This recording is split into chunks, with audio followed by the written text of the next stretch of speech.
Hey everybody, Justin here. Just letting you know if you hear any background noise, that would be the air conditioner in here. But today I've got a fun one for you. I'm actually going to talk about my personal drum kit that I use for recording as well as just playing around and gigging, whatever the case might be. So here it is. Actually, this is part of it. So this is an early 1980s Pearl Export series drum kit, and I got it at the end of 2021, beginning of 2022.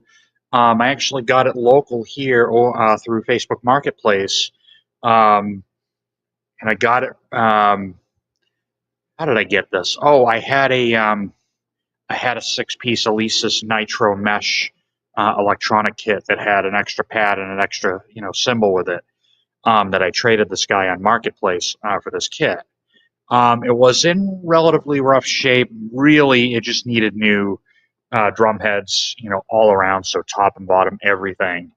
Um, but if you're not familiar with Pearl, they're probably one of the most popular drum companies in the world today, along with some other brands like Ludwig, Tama, Yamaha, and there's some other ones. DW, is a later one. Sonar is another one. There's so many different, brands of drum kits. But as far as I'm concerned, I think there's like three major ones. Four, I would say there's like a big four in my personal opinion. And I think they would be, Ludwig, Pearl, Tama, and DW. You've also got Slingerland and Rogers and all that stuff. But anyway, so this drum kit came out in the early 80s. It's hard to see in the video, but it's in a wine red finish. And I can tell it was early 80s because by the mid 80s to late 80s, they discontinued this finish and they added the ever popular Ferrari red, which is a lot brighter, and it's one of those colors that you can't miss. Um, and the Pearl Export, I believe, is said to be like the best-selling drum series in the world. Probably over 1 million drum kits sold. It's easily one of the most popular series of drums. And I've seen so many export kits, like actually back when I was in junior high school in like 96 through 98.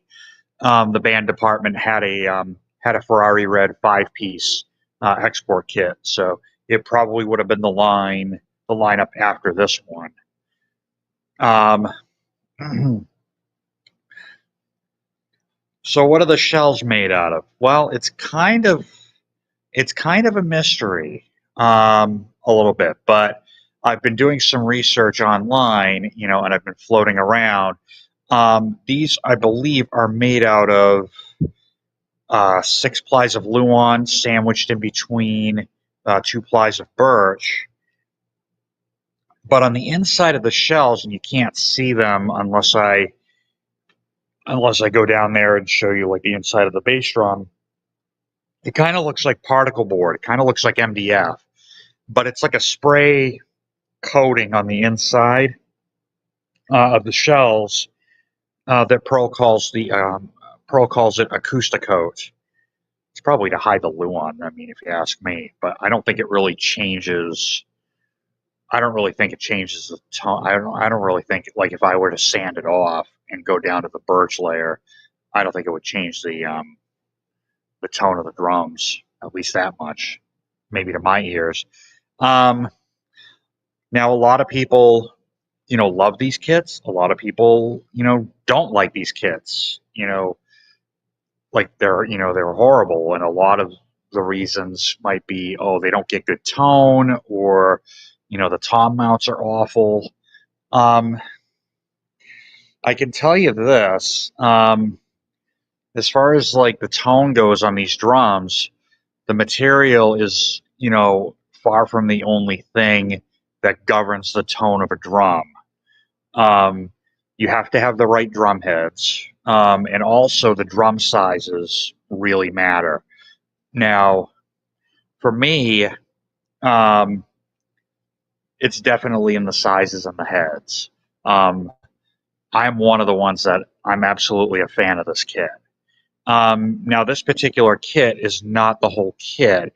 This is just set up this way because I've got a gig coming up in a couple of days, and I wanted to get, put the kit together that I wanted to take out, tune it up, play it a little bit, practice on it a little bit,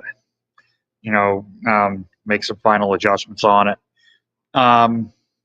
So what do I have on the kit as far as heads?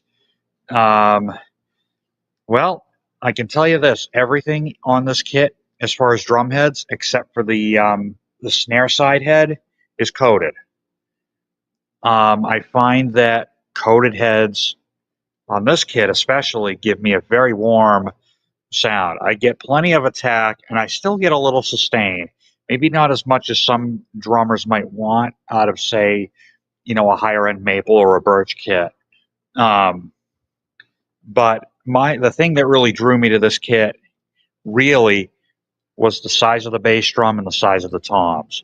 I've never been a fan of modern kits. If we go back to my video on the Thomas Superstar Classic Maple kit that I did a while back, that was a nice kit, but it's not my particular sound. It's not the sound that I like. I like my toms tuned down nice and low, and the size of the toms on that kit kind of prevented me from doing that. The size of these toms, these are what we would call power toms.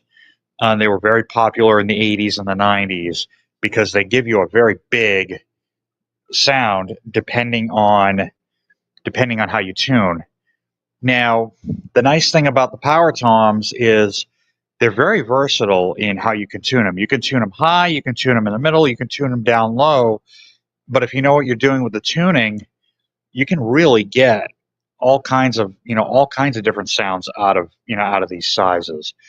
I have a hard time doing that with what we call fast toms, so toms that are shallower than these ones. I feel like those really only sound good and full at the higher register, and it's because the depth of the drums, it's shallower. Obviously, it's a couple inches shallower than these. So therefore, what happens is that bottom head, doesn't take as long to resonate on a set of fast toms. The further away the bottom head or the resonant head is, the longer it's going to take to react.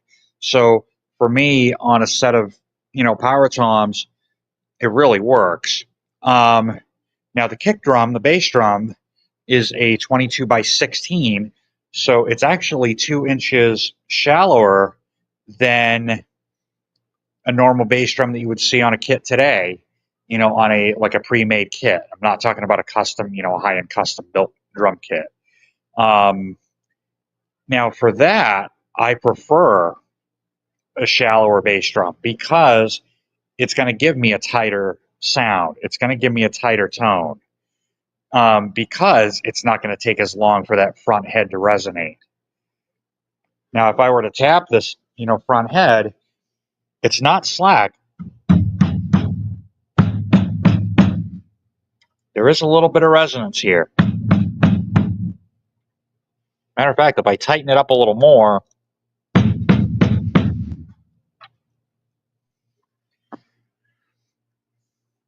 there we go. Go back. Stupid phone. So I do have some tone with this. Actually, if I go down to that hole where I've got the mic hole, you can see the inside of the drum has that coating that I was talking about, the pearl acoustic coating. So there is some resonance in that bass drum. And by the way, I keep my bass drum wide open. I don't use anything inside it. Don't have to. If you've got the right heads and the right tuning, you shouldn't have to put anything in it. So here's the bass drum.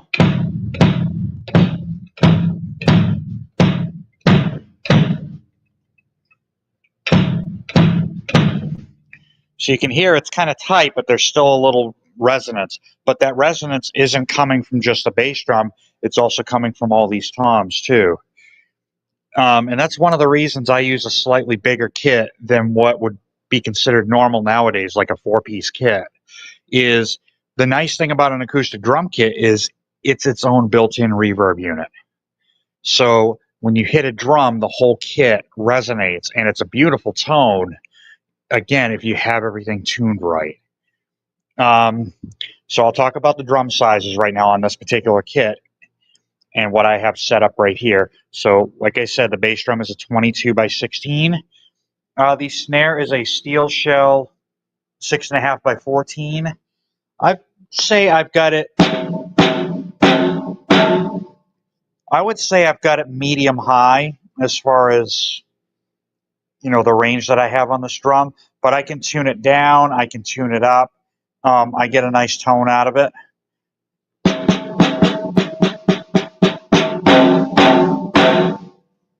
I've also got. Do I have the damper on this kit? No, I've got the internal muffling like completely off. So another feature on these old snares is an internal damper. So if you turn this knob, there's a little felt pad right underneath, right here, that can come up and touch the drum head, and it'll actually muffle it a little bit. But it'll get rid of some of the overtones. But I like my snare wide open. But again, it depends on the music.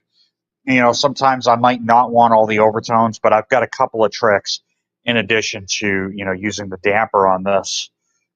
The toms are a 10 by 8, a 12 by 10, 13 by 11, and 16 by 16 floor. And as you can hear, I've got them tuned pretty low.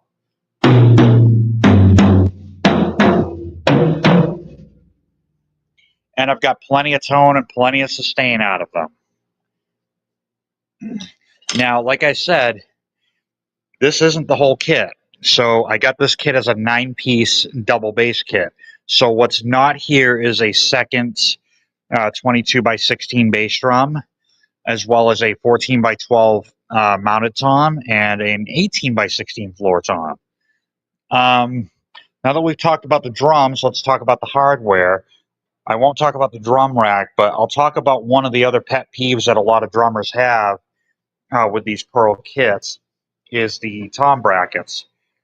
Matter of fact, I got a bin over here that's got a ton of hardware in here, and I'll show you what one of these looks like.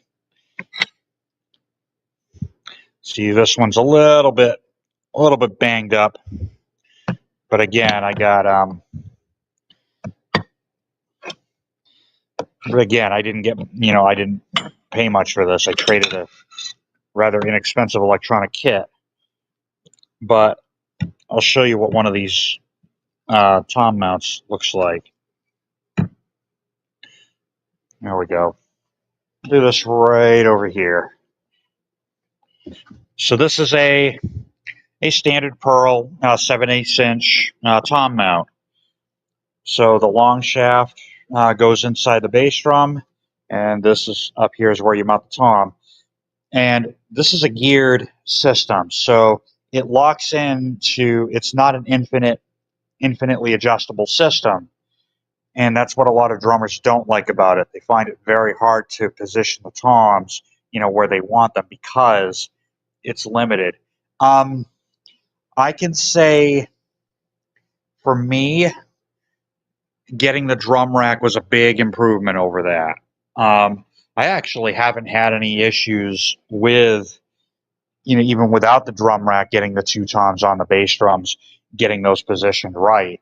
And once you get them positioned, just simply lock in the memory locks and you're good to go. And the kit should set up the same way every time. So really, memory locks are definitely the answer for getting these, tom mounts, to behave the way you want. But if you can get your hands on a used drum rack like I did here, um, then it gets easier to use these tom mounts, especially if you can get them, with a shorter base. So you can even do that with a hacksaw. Like I could just cut this right off if these are going into a drum rack. Um, but yeah, if you just get a shorter tom mount, with a drum rack, you've got more flexibility with, the way you can position your toms. I like mine positioned flat, and I've got them tilted towards me a little bit so that when I sit down at the kit, they're at an angle where it's not going to hurt my wrists. Like having them tilted too far towards me, that could cause some problems, at least with my wrists. And they're not too far away that when I go to hit them, I'm going to hit the rim first. So they're sitting just right. And then I've got my 13 angled not towards me, but more towards the floor tom. So if you do a fast run across your toms, having this rim turned towards the floor tom is going to allow you to get down to the floor tom easier. Now, like I said, the Pearl Exports are not everybody's cup of tea. The later ones have a better combination of wood. I think the later ones are either poplar or I think they were birch, but no, the birch ones are I think the references, but I could be wrong. The later ones I know for a fact. I think in the early '90s they started moving towards using poplar. Like I said, these are very inexpensive kit, but they're not the least expensive kit Pearl makes. But they are the most popular. So, and honestly, for me, this is my go-to kit right now. I absolutely love this kit. My other kit is a Thomas Swing Star from like the late '90s. I might do a review on that. Once I get done, once I get done moving, which is in a couple of weeks actually. So that's kind of my review on these early 1980s exports. Now to the tour of the kit. So I already talked about the drums. And by the way, I am a left-handed player, which is why the kit's set up backwards. Let's talk about what else I've got going on. So my hi-hats I just got these two. By the way, I'm using all Sabian cymbals. My hi-hats are 13-inch Paragons. They're the Neil Peart signatures. Absolutely love them. They sound really full for a set of 13s. Let's see, grab a stick here.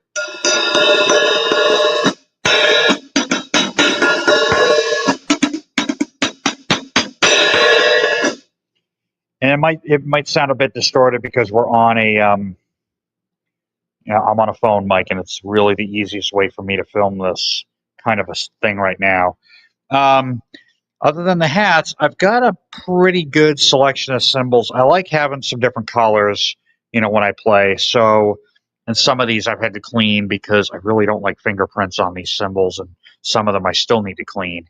So if anybody knows, if anybody can give me a good suggestion on how to clean natural finish cymbals like these over here, please put that in the comments below. I have a way to clean my the Brilliant Finish cymbals. So I use Buckaroo cymbal polish. Takes some elbow grease, and it takes a while to get all the fingerprints out, but I do not like fingerprints on my cymbals. You can see some of them on here, which I really need to clean. But we'll talk about my cymbals. So here I've got a 14-inch AAX Explosion Crash. Next to that, I've got an AAX 12-inch Splash. Next to that, I have a 16-inch CC1 Concept Crash. It's probably my favorite crash on the whole kit. I've got two concept crashes. I've got a CC1 and on the other side a CC4. Um, I've got an HX complex thin ride. This is the 21 inch, and honestly, it's really the only ride cymbal that I've ever heard in my 30 plus years of playing that I actually like. Um, really like the cymbal.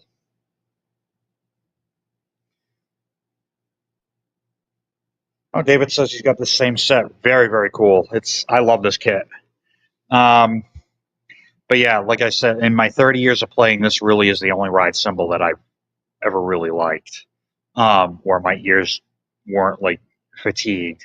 Most of the ones out there are really too pingy or just annoying and abrasive sounding, and don't like I don't like using the bell of the cymbal. I when I play, I never ever ever use the bell. I mean, this one doesn't sound that great, but for the music that I play, I never use the bell.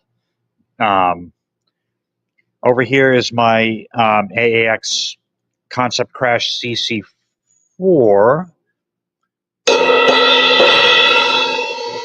So it sounds very similar to my CC1 that's over here.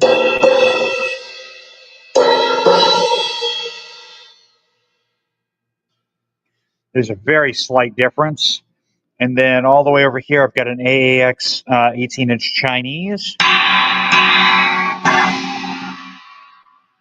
that I got for a very good deal, and I love this China. It's not as abrasive as, say, the Wuhan, the really inexpensive Wuhan cymbals.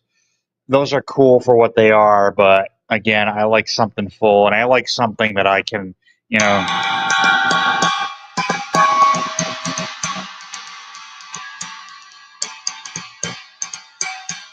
I like something that I can ride too. Like I'm not like super heavy hitting this thing either. I like to be able to play it nice and light too. Yes, I play drums too.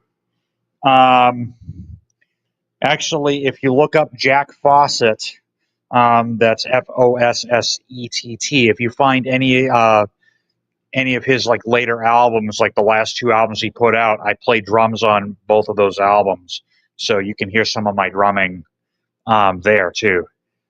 Um, so for hardware, I've got some various cymbal mounts, but the biggest thing that I have as far as the hardware is this Pearl Icon Series drum rack that I got at the Manchester Music Mill, believe it or not, for $100 for the rack and the clamps, most of the clamps. Um, I've always really liked having a drum rack setup, especially if I use a set like this, where I've got a wide variety of things. Um, Having the rack definitely cleans up the floor a little bit because I would have to have a lot of stands, um, to mount all this stuff. And I suppose I could mount, like, say, a couple of cymbals, like, off of one stand and maybe put the tom off of a stand, but I don't like having a ton of weight on, like one thing. Um, but yeah, I love having this drum rack. It was actually purchased as a 5-sided rack, so I've got two more curved bars, sitting in the back, and a couple more feet. So the rack can more than accommodate the full 9-piece double bass kit, if I ever needed to use that. But the nice thing about having a 9-piece kit is I can use a different configuration depending on what kind of gig I'm doing. For most of my studio stuff, this really kind of is the configuration that I use. I might add the 18-inch floor tom, but for the gig on that I'm doing on Saturday, I think I'm just going to go with this. Um, it really gives me everything I need for a nice, classic rock gig. Um, so yeah, this is this is it. I do have another piece of gear coming on, I think, Saturday. No, it's coming tomorrow. I'm actually going to be getting a cable hat. I'm getting a DW 9000 series remote hat. is what I'd like to do is I'd like to try putting this hi-hat up in this position here so that I'm not crossing my hands over. So one of the things I want to avoid is, becoming round-shouldered and making sure that my body posture, is as, natural as I can get it when I'm playing. And I'm not overreaching for anything. Nothing's too close where I'm underreaching. So I suppose you could call my setup, as far as being able to get to everything, you could call it an ergonomic setup. So, like I said, the way that things are angled, I can reach everything nice and easy. I'm not overreaching. The snare drum's not sitting too low to the ground like a lot of drummers like to do. The problem is when you put your snare too low, you're really not playing to the drum. You're really going through it to the floor. The end of your target, the end of your stroke should be the drum. That's how you're going to get the most, tone out of it. If you wind up, placing your drums in the wrong positions, depending on the way you play and the way your body moves, you're going to wind up getting less tone out of it, and you could wind up getting some problems with your hands and your wrists and things like that. So yeah, there it is. I might wind up firing up. I might wind up firing up my MacBook a little later today. I don't have any of my microphones here, but maybe I'll play in a little bit. Maybe in a couple hours after I fire up my MacBook, I might sit down and play a little bit, for I don't know however long, so you can really kind of hear what's going on. Hopefully, the mic in my MacBook is, at least good enough to give you an idea of what the kit sounds like. So yeah, there it is. I'm going to go ahead and call this a stream. Like I said, I might be back a little later today. If you liked if you like this review or anything else on this channel, be sure to subscribe. Be sure to click the notification button so that you are notified when anytime I go live or anytime I release a video. If you're interested in checking out any of my music, head over to my Bandcamp page, which is located here at justinhaveyou.bandcamp.com. Thank you so much for watching, and I will see you next time. Take care.